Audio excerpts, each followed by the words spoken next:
watching all of those. Fabulous. It's BBC Radio Leeds. I'm Andrew. It's exactly 9:15 this Easter Sunday morning. So if you just joined us, may I wish you a very happy Easter. It's lovely to have your company. And we've got the nice weather, we've got peace, we've got calm after the, well, it's not as if the pandemic's over, but we feel as though we're coming out of it. And I think for many of us, it's just a time to just relax a little, perhaps spend time with people you've not had the possibility of spending time with recently. Imagine, though, if you were in Ukraine. I was best man for a very good friend of mine who married a fabulous Ukrainian woman, and I'm now the godfather to one of their twin daughters, and talking to Allah about what's happening to the people who are still in Ukraine, it just chills you to the bone. It really does. The thought of people in that country where we, back in the 90s, were given such a warm welcome, experiencing what they, this Easter, are going through. Well, as I mentioned a moment ago, churches in the Christian community here in West Yorkshire have written a letter, and there's a lot of signatories to it, in support of Ukrainian and Russian communities who already live here. And as I mentioned, those who are already here or who will arrive as refugees. The letter requests support and safe passage for refugees and for ready accommodation for those arriving here in the Yorkshire region. Well, I'm delighted to welcome a couple of guests. Dave Patterson is project manager at the Christian charity Unity in Poverty Action based in Leeds. Nice to see you, Dave. How are you? Hi, good to see you. Thank you very much indeed for coming in. And this is Elena, who's from North Church in Leeds. And I think you are Ukrainian yourself, Elena. Yes, I am. Yeah. Hello. Can I wish you both a very happy Easter? I'll start with you, Elena, first of all. I've just seen somebody I know well, Dan Johnson, is one of the BBC's team of reporters in a snow-covered Kyiv this morning, reporting on the television. When you see what's unfolding in your home country, can you begin to put that into words this morning? Well, it's really frustrating. I can't just describe what I feel when I see news. I always cry. It's just, I can't digest that information. It's heartbreaking. It's awful. Yes. Are you part of a wider Ukrainian community here already in Leeds? I think many people associate a Ukrainian population with Bradford, where a lot of people came in the Second World War. Are there a lot of Ukrainians here already? Yes, there is a Ukrainian community center in Leeds, in Chapel Town. And I take part in everything what's happening in there. I visited it yesterday. Now lots of refugees arrived to Leeds, and our club is supporting them as much as they can, providing food, hygiene products, any donations for them, any legal support. Yeah, that's a very good point, isn't it? It's not just a roof over our head and food. It's what happens with the life, and for so many people, they're hoping it won't be forever, and etc. Dave, this is a fascinating idea to bring these different faiths, and I've seen the signatories. There's an awful lot of people have come together to sign this letter today, haven't they? Yeah, the letter's signed by over 100 different church and Christian leaders in West Yorkshire. It's not just Leeds-based. There's people from Prayer for Bradford and Wakefield and Huddersfield and Dewsbury, for example, who signed the letter, which is really encouraging. And it's about saying that it's primarily about Ukrainians and about saying we want to welcome you here. We want to encourage safe passage and timely passage.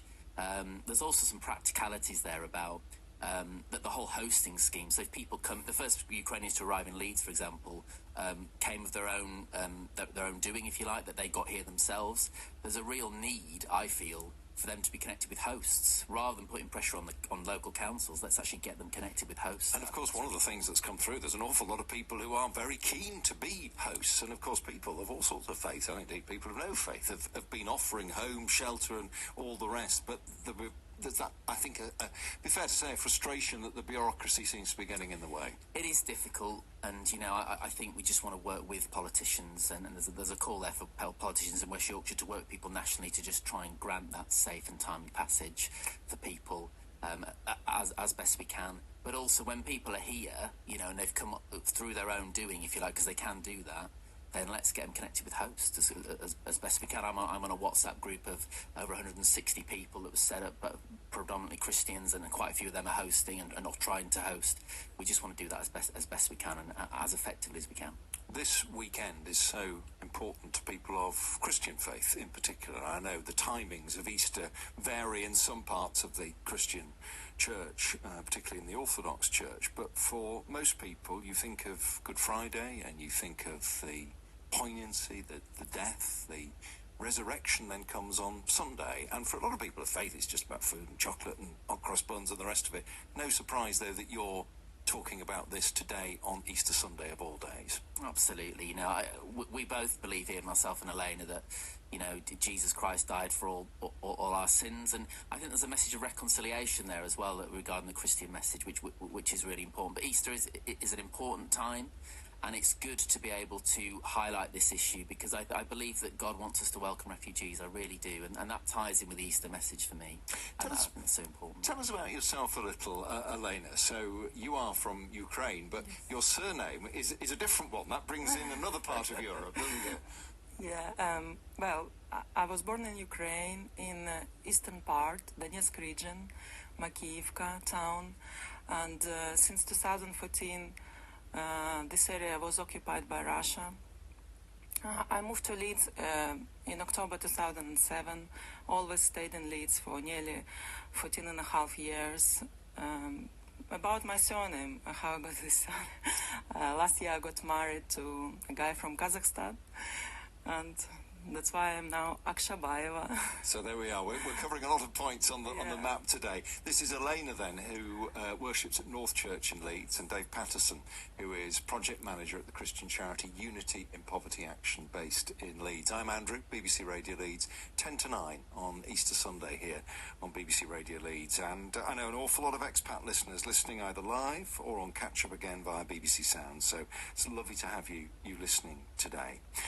Have you, when you talk about the people who are arriving, have you got a feeling of how those people feel when they get here? What is their immediate reaction? Is it relief? Is it a hope that they'll go back, Elena? Can you try and sum that up? Because it feels to most of us, living our peaceful lives here, a world away, but suddenly in our world, if that makes sense.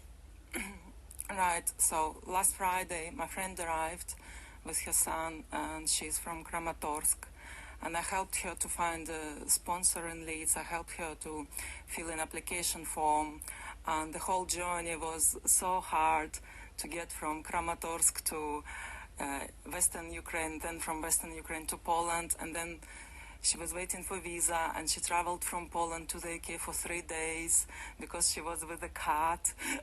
A cat? A cat, yes. The whole problem was that cat. And when she arrived to France, she was not allowed to board that Eurostar train because animals are not allowed on that train, and she was reading me. So I was going to say a cat, so she got a pet with her, so the pet was the problem. Has the pet made it through then in the end? Yes, pet is now in quarantine in Dover.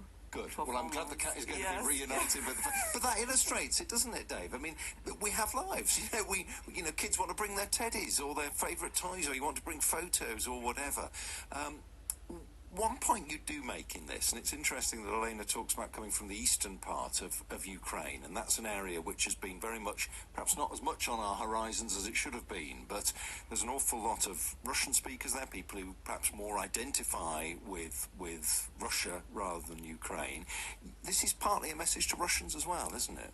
So the letter is primarily focused on Ukrainians, but we felt it important to have a message to say that, you know, we don't want to see Russians targeted in West Yorkshire, for example. That's something that we did fear could happen, and we don't want to see that. At the same time, I know of a Russian asylum seeker, for example, who had to leave Russia because it was so difficult. And I do believe there are Russians who are very sympathetic to Ukrainians. At the same time, it is difficult. You know, we were talking about this on the way down here, and it is really hard, especially if propaganda's flying around with different Russians, and we don't want to see that.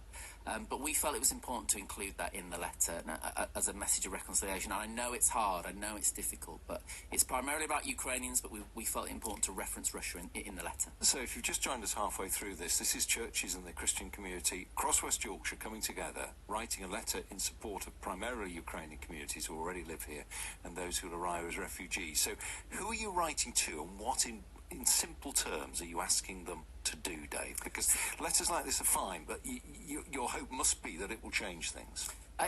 We felt we had to do something, because you've seen all the stuff, and there's other stuff we're doing, so like connecting people with giving financially or donating, items and stuff like that. But we felt it would be good to do a statement to everyone in West Yorkshire. That's who it's aimed at. It's aimed at all of us in West Yorkshire. And we've sent the letter to the mayor, for example. We've sent it to different councillors in the region, and we want to see all of us welcoming Ukrainians as best we can, but also showing respect to Russians and showing them dignity, because I think that message of peace is really important, especially at this time of Easter. Elena, as a Ukrainian woman, but in Leeds for quite a while now, you mentioned the fact that you're from the eastern part of Ukraine. Do you think Russian people get at all what is really happening here? Because it's all very well for us to have our version and experience of it. I get the feeling that in Russia, where the media is controlled in a way we can't begin to imagine, their story, their version of this is fundamentally different from perhaps your reality of it. I think nobody in the whole world knows what's happening in reality there, where that area which is occupied by Russia, which is called DNR, I don't know, People Republic of Donetsk. It's not on the news at all. I know what's happening only because my family is there, and I call them every single day. And what's happening there is just awful. Men are forced to sit at home. They don't go outside because they're being caught and they're being forced to go and fight in Mariupol. They've been forced to shoot Ukrainian people. My brother is 18, and it's really upsetting. My family is not leaving that area because of my brother. My brother will not be let out of that border. Sorry. No, Elaine, don't apologise. So, he's just hiding. He's sat in the flat. He's not allowed to go outside. If he goes, he will be forced to go and fight in Mariupol against Ukrainian army. A proper Ukrainian boy, 18 years old, who didn't have choice where to live.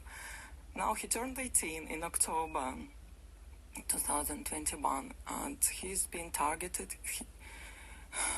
They were searching for him. Before this war started on 24th of February, but on Monday 21st, how shall I say, the government of that area where he lives, they were searching for him. They were calling my father, where is your son? He's supposed to go and fight. And my sister had to hide him somewhere. He dressed him as a woman, took him outside of his flat, and she hid him in her property. And my sister's husband is not allowed to go out of his flat as well, because my sister is worried that he will be sent to fight in Mariupol too, and she will never see him again. So my family is not leaving that area because they're afraid they will never see men. My dad, he could leave that area, but he's not doing it because of my brother. He's saying, I'm not leaving him here. I will never see him again. So they're all staying there, they're not leaving. Although I could bring them here, I could get them visas, they're just not leaving. My brother and my, how shall I say, my sister's husband. Oh, Elena, I just want to come over and give you a hug there. I asked about whether we get the reality, Dave. You couldn't have had a more heartbreaking and eloquent description of it, could you? I'm just so pleased Elena's come on to share that. Yeah, it's tough, it's hard, and it's difficult, but it's good to hear, and I think that we just want to try and do whatever we can for the people of Ukraine. But thank you so much for having us on. Elena, bless you, and my thoughts and love to you and your family. It's honestly truly heartbreaking. Thank you so much for coming in. Elena, who lives in Leeds, from North Church in Leeds, and Dave Patterson from the Christian charity Unity in Poverty Action. That's why, goodness me, that's why churches and the Christian community in West Yorkshire have come together to write that letter in support of Ukraine communities to all of us to say, do what you can to help those already here and those who are coming. It's BBC Radio Leeds. I'm Andrew. It's now a minute to 9 o'clock, Sunday breakfast on the BBC this Easter Sunday. Good goodness me, hugely moving conversation. Thank you for being with us today. I'm Andrew. Let's bring you a travel update. One lane closed on the M62 going west at junction 33. That's the Ferrybridge services turn off because of emergency barrier repairs. Queen's Road is closed between Parkinson Lane and Hopwood Lane in Halifax. It follows the fire we were telling you about yesterday. And on public transport, Transparent Express severely reduced service right across the network today because of strike action. It was a similar picture yesterday. Very limited service on some routes. Check before you travel, but the general advice is avoid using Transparent Express today if you can.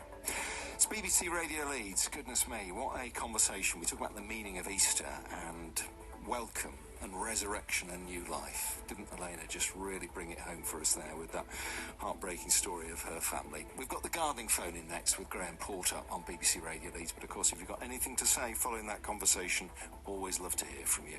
Phone lines open 0800 389 3333. Happy Easter. Precisely 7 o'clock, no it isn't, precisely 9 o'clock on Sunday the 17th of April. Good morning, I'm Andrew. On the BBC Sounds app, on your smart speaker, play BBC Radio Leeds, and on your radio.